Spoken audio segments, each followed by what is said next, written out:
Episode ke-168. Binatang aneh itu memuntahkan sebuah manik yang memancarkan cahaya hijau.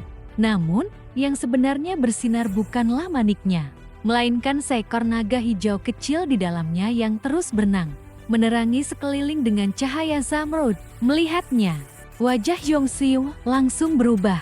Itu manik naga hijau milik Istana Surga Sejati. Qin Mu memperhatikan cahaya manik itu terus meluas hingga beberapa meter. Naga hijau di dalamnya tampak semakin jelas. Para gadis bunga yang sebelumnya menyerang Yu Bochuan dan rombongannya terkena sinar hijau tersebut. Tubuh mereka langsung mengeras menjadi kayu dan membeku di udara. Tak lama kemudian, tunas-tunas hijau tumbuh dari tubuh mereka, diikuti cabang dan daun yang menjalar hingga menutupi seluruh tubuh. Bahkan akar-akar iblis yang menjulur seperti tentakel ikut berubah menjadi kayu keras dan tak bisa bergerak. Yu Bochuan segera memimpin orang-orangnya maju. Binatang aneh bertanduk yang membawa manik naga hijau berjalan di depan, mengangkat manik itu tinggi-tinggi. Dimanapun cahaya hijau menyinari, para gadis bunga membeku dalam berbagai pose aneh. Qin Mu terkejut. Manik naga hijau ternyata mampu menekan iblis akar yang begitu mengerikan. Itu harta suci Istana Surga Sejati kami yang telah direbut mereka, seru Yongxiu. Ia segera mengulurkan tangan untuk menarik manik itu kembali. Binatang aneh tersebut terkejut ketika merasakan manik itu terbang dari genggamannya. Para ahli alam makhluk surgawi di pihak Yu Bochuan langsung melepaskan ki vital mereka untuk merebutnya. Dalam sekejap, kedua pihak terlibat tarik-menarik dari kejauhan. Melihat kesempatan itu, dua kelelawar putih langsung berputar di udara. Ribuan helai rambut halus mereka melesat seperti jarum ke arah Yu Bochuan dan para pengikutnya. Pada saat yang sama, naga kilin mengguncang tubuhnya. Sisik-sisik tajamnya terlepas dan terbang seperti hujan bilah menuju musuh. Akibatnya, kedua kelelawar putih mendadak menjadi botak, sementara naga kilin hampir telanjang. Hanya menyisakan sedikit rambut di kepala dan ujung ekornya. Wajah Yongxiu berubah pucat. Jangan bergerak. Namun, peringatannya terlambat. Begitu rambut-rambut halus dan sisik naga memasuki cahaya hijau manik naga hijau, semuanya berubah menjadi kayu dan jatuh ke tanah. Dua kelelawar putih terbelalak. Mereka mencoba memanggil kembali rambut-rambut berharganya. Tetapi hubungan mereka sudah terputus. Naga kilin juga terpaku melihat sisiknya berubah menjadi perisai-perisai kayu yang berserakan di tanah. Tanpa sisik, tubuh gemuknya terlihat sepenuhnya. Kultus Master, gumamnya. Panik, Qin Mu yang semula berniat melepaskan 8.000 pedangnya langsung mengurungkan niat. Manik, naga hijau terlalu aneh. Pertahanan naga kilin terkenal luar biasa. Bahkan dalam pertempuran besar di kota gelombang surga, serangan Raja Iblis Dutian hanya mampu memecahkan beberapa sisiknya. Namun kini, semua sisik itu berubah menjadi kayu hanya karena terkena cahaya manik. Kekuatan dua kelelawar putih pun tak kalah hebat. Namun harta mereka juga tak mampu menahannya. Jika Qin Mu melepaskan seluruh pedangnya, kemungkinan besar hanya pedang Carefree yang selamat. Sisanya akan berubah menjadi kayu.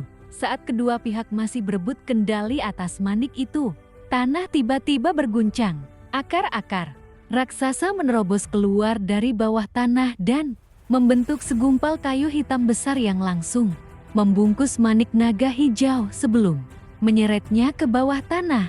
Baik Yongxiu maupun Yu Bochuan tidak sempat bereaksi. Manik naga hijau direbut oleh iblis akar. Itu harta suci Istana Surga Sejati, kata Yu Bochuan dengan tegas. Jiwa sejati naga hijau tersegal di dalamnya.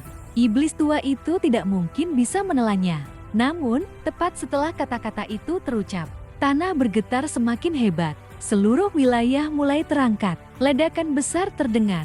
Tanah dan batu beterbangan ke segala arah saat vegetasi raksasa muncul dari bawah tanah. Sebuah pohon raksasa yang luar biasa besar tumbuh dengan kecepatan mengerikan. Naga kilin segera melompat, menjauh saat mahkota pohon yang luas menyapu tempat mereka berdiri. Kedua kelelawar putih buru-buru terbang ke udara. Namun mereka baru teringat bahwa tubuh mereka masih nyaris telanjang. Saat berusaha menutupi diri, mereka kehilangan keseimbangan dan jatuh menabrak dedaunan. Ketika bangkit kembali, mereka tercengang. Pohon itu terus tumbuh. Batangnya menjulang semakin tinggi hingga menembus awan. Mahkotanya meluas tanpa henti. Udara menjadi dingin dan tipis, sementara sinar matahari terasa semakin menyengat. Kedua kelelawar putih segera terbang turun. Meski kecepatan mereka luar biasa, mereka membutuhkan waktu lama hanya untuk keluar dari mahkota pohon yang sangat luas. Dari sela dedaunan, mereka melihat batang pohon sebesar gunung berdiri di tengah dunia. Saat akhirnya mencapai tanah, mereka hanya melihat batang raksasa yang menutupi hampir seluruh pandangan. Akar-akar sebesar naga menjalar ke segala arah, membelah tanah dan bahkan melilit pegunungan di kejauhan. Langit kini tertutup sepenuhnya oleh dedaunan raksasa. Kedua bersaudara itu segera memanjat batang pohon untuk mencari Kinmu dan yang lainnya. Tak lama kemudian, mereka mendengar suara yang dikenal. Ini pasti tubuh asli iblis akar, kata Kinmu. Mereka segera menemukan Kinmu, naga kilin, dan yang lainnya. Kinmu sedang mengamati bunga-bunga besar yang menggantung dari cabang. Ia membuka salah satu kuncup bunga dan menemukan seorang gadis tergantung di dalamnya. Gadis itu membuka mata dengan lemah. Guru kultus surgawi. Kinmu menutup matanya kembali. Saat membuka beberapa bunga lainnya, ia menemukan hal yang sama.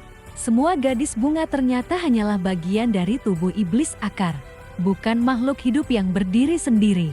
Iblis akar ini awalnya hanyalah kumpulan akar yang menyerap darah dewa dan iblis hingga menjadi iblis besar, kata Kinmu. Ia tidak memiliki batang. Namun setelah menelan kekuatan manik naga hijau, ia justru menumbuhkan batang dan berubah menjadi jauh lebih mengerikan.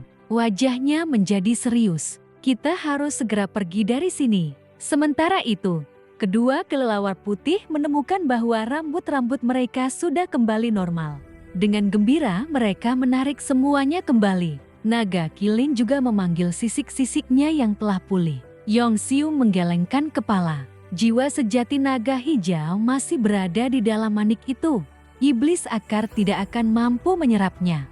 Kemungkinan besar kekuatan manik justru menekan iblis tersebut hingga tidak bisa bergerak.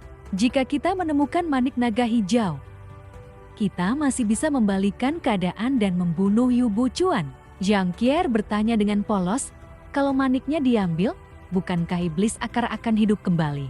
Yongxiu langsung terdiam. Memang benar, selama manik naga hijau masih berada di dalam tubuh iblis akar, makhluk itu tetap tertekan. Jika manik itu dikeluarkan, mereka mungkin justru menghadapi monster yang jauh lebih mengerikan. Tiba-tiba terdengar suara dari kejauhan. Tuan muda, manik naga hijau ada di sini. Ekspresi Kinmu berubah drastis. Sial, jangan sampai mereka mengeluarkannya. Mereka menoleh dan melihat Yu Buchuan bersama para ahli istana surga sejati berdiri di dekat sepotong batang pohon yang memancarkan cahaya hijau terang. Jelas sekali manik naga hijau berada di dalam bagian batang tersebut. Kekuatan manik telah membuat iblis akar tumbuh menjadi pohon raksasa, sekaligus menekannya hingga tidak mampu bergerak. Jangan keluarkan maniknya, teriak Kinmu. Jika iblis itu kembali bergerak, kita semua akan mati. Yu Buchuan menatap mereka lalu mencibir. Kau pikir aku akan mempercayaimu? Kinmu tersenyum tipis. Kalau begitu, bisakah kalian masih menggunakan seni surgawi istana surga sejati di sini? Jika tidak, aku hanya perlu mengantarkan kalian ke alam baka. Yu Buchuan mendadak bergerak dan muncul di depan bagian batang yang bercahaya hijau. Ia mengulurkan tangan untuk meraih manik itu, namun tiba-tiba wajahnya berubah. Aroma apa ini? Dunia berputar di depan matanya. Tubuhnya ambruk ke tanah. Kehilangan keharuman, jawab Kinmu sambil tersenyum. Satu demi satu anggota istana surga sejati roboh. Hanya 3 ahli alam makhluk surgawi yang masih mampu bertahan. Meski wajah mereka memerah dan kekuatan mereka jauh berkurang akibat racun tersebut, tiba-tiba terdengar suara wanita yang renyah. Kehilangan keharuman? Bukankah itu hanya semacam obat bius? Biarkan aku mencobanya. Wajah Yongxiu langsung berubah. Sebaliknya, 3 ahli alam makhluk surgawi tampak gembira. Peracun, Mu Yingshu, Kinmu menoleh. Seorang wanita berpakaian hitam berjalan mendekat. Perhiasan emas dan perak berkilauan di tubuhnya. Sementara mahkota giok menghiasi kepalanya. Setiap kali ia melewati bunga-bunga yang menggantung, bunga-bunga itu langsung layu dan berubah menjadi abu. Kinmu tertawa, lalu melemparkan sebuah botol giok kepadanya. Itu memang obat bius. Kalau penasaran, coba saja sendiri.